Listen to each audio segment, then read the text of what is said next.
اے امام اہل سنت، اے امام اہل سنت، اے حلیمی گلستاں، حضرت مفتی شمیم ہے عصر کے جادو بیان۔ نحمد و نصلی علی رسولہ الکریم، اما بعد فقد قال اللہ تبارک و تعالی فی کتابہ المجید بعد اعوذ باللہ من الشیطان الرجیم بسم اللہ الرحمن الرحیم یا ایھا الرسل کلوا من الطیبات واعملوا صالحا فقال النبی صلی اللہ تعالی علیہ وسلم کسب الحلال فریضۃ بعد الفرائض او کما قال علیہ الصلاۃ والسلام۔ میرے محترم بزرگوں اور دوستوں، میرے غیور نوجوان ساتھیوں، اس وقت ہماری حاضری ہوئی ہے ایک دکان کی افتتاح کے موقع سے، یا یہ کہہ لیجیے کہ ایک تجارت کے موقع سے، جسے عام طور پہ ایک دنیاوی کام تصور کیا جاتا ہے، اور بہت سے لوگ جب ان سے بات ہوتی ہے، اچھے خاصے پڑھے لکھے لوگ بھی اگر اس لائن میں لگتے ہیں تو کہتے ہیں ہم تو دنیاوی کام کر رہے ہیں۔ حالانکہ حدیث میں اللہ کے حبیب صلی اللہ علیہ وسلم نے فرمایا جو اس لیے باہر نکلے، کما کر کے لائے، اپنے اوپر خرچ کرے، مال حلال لائے اور حرام سے بچے، اپنے اوپر، والدین کے اوپر، اپنے رشتہ داروں پر، تو وہ بھی اللہ کے راستے میں ہیں۔ اور حلال روزی کا کمانا،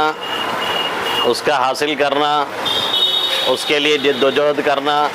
اور اس کے لیے کوشش کرنا، یہ اتنا اہم فریضہ ہے کہ صحابہ کرام میں سے اکثر تاجر تھے۔ اور امام احمد بن حنبل رحمۃ اللہ علیہ نے فرمایا کہ کانت الصحابہ یتجرون فی البر والبحر وکفی بنا قدوۃ، کہ صحابہ کرام سمندر اور خشکی دونوں میں تجارت کیا کرتے تھے،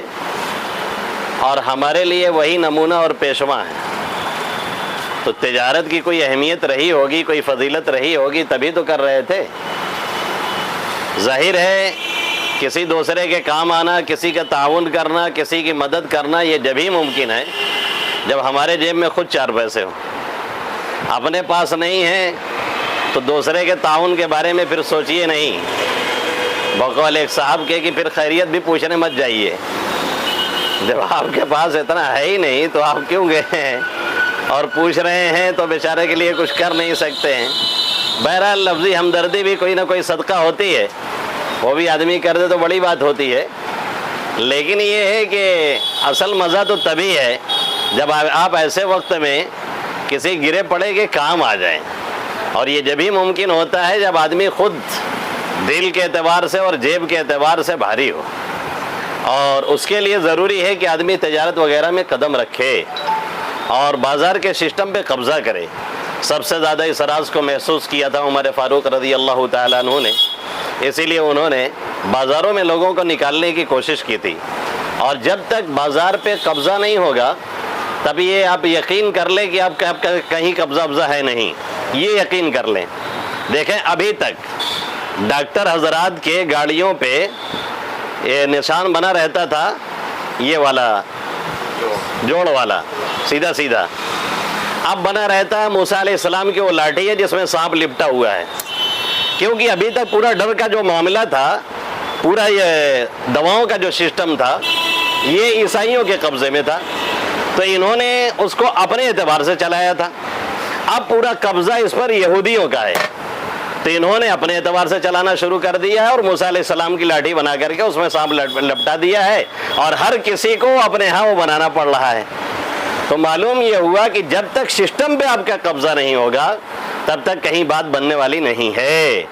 اس راز کو سب سے زیادہ محسوس کیا تھا عمر فاروق رضی اللہ تعالیٰ عنہ نے، اور ہمارے بہت سے حکمرانوں نے بھی اس پر عمل کیا تھا. جبھی تو ہمارا ایک زمانے تک قبضہ رہا، اور جب اس راز کو فراموش کر دیا گیا اور دین کو کہیں سمیٹ دیا گیا اور بازاروں سے اسے غائب کر دیا گیا، تو نتیجہ یہ نکلا کہ حلال اور حرام کی تمیز بھی مٹتی رہی، اور ہمارا جو قبضہ تھا وہ قبضہ بھی آہستہ آہستہ ختم ہوتا رہا، اور ہمارے دین کی شکلیں جو ہے وہ کہیں منحصر ہو کر کے رہ گئی. باہری دنیا میں کہیں دین نظر نہیں آتا. اب نظام چلتا ہے تو غیروں کا چلتا ہے، سسٹم پہ قبضہ ہے تو غیروں کا ہے، طریقہ جو چلتا ہے دنیا میں دکھایا جاتا ہے تو انہی کا ہے. سودی نظام کو ایسا رائج کیا گیا ہے کہ لوگ سمجھتے ہیں اسی میں ہماری کامیابی اور ترقی ہے، جبکہ اللہ نے بڑے کھلے لفظوں میں صاف کہہ دیا ہے کہ بھائی سود کا اور سودی معاملہ جو کرے گا اللہ اسے مٹا کے رکھ دے گا، اور جو صدقات وغیرہ پہ عمل کرے گا اللہ اسے بڑھاتا رہے گا. ساری چیزیں اپنی جگہ ہیں، لیکن جو نظام پہ قبضہ ہے تو وہی وہ دکھا رہے ہیں، اور ہماری آنکھیں اور مشاہدہ جو ہوتا ہے، جو دیکھا جاتا ہے،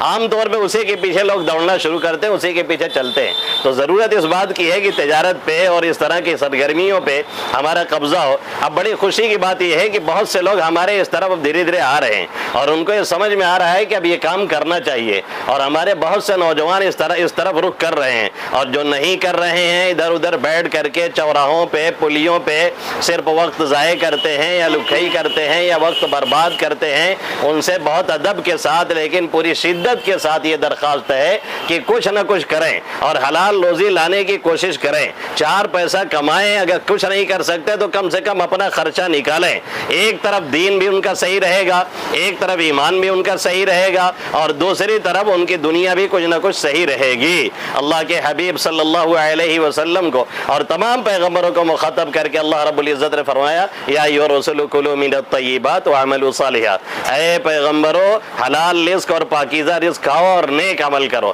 ہونا تو یہ چاہیے تھا جب کہا جا رہا ہے کہ رزق کھاؤ تو کہا جاتا کہ آگے پھر مستی کرو، پھر کھیل کود کرو، پھر عیاشی کرو، پھر تفریح کرو، لیکن کہا یہ جا رہا ہے کہ نہیں پاکیزہ رزق کھاؤ پھر نیک عمل کرو. معلوم یہ ہوا کہ جب حلال غذا جاتی ہے، حلال رزق پہنچتا ہے تو اس سے باڈی میں جو خون بنتا ہے وہ صحیح بنتا ہے، اس سے سوچ صحیح ہوتی ہے، اس سے فکر صحیح ہوتی ہے، پھر اس سے اچھے اعمال انسان کے صادر ہوتے اور نکلتے ہیں. اس لیے ان چیزوں پہ قبضہ بہت ضروری ہے، اور یہ ہمارے اور آپ کے دین کی بقا کے لیے بھی انتہائی ضروری کام ہے جس کی طرف یہ قدم اٹھایا گیا ہے. اللہ رب العزت ان چند باتوں پہ سب سے پہلے مجھے اور آپ سبھی حضرات کو عمل کی توفیق نصیب فرمائے. آمین یا رب العالمین.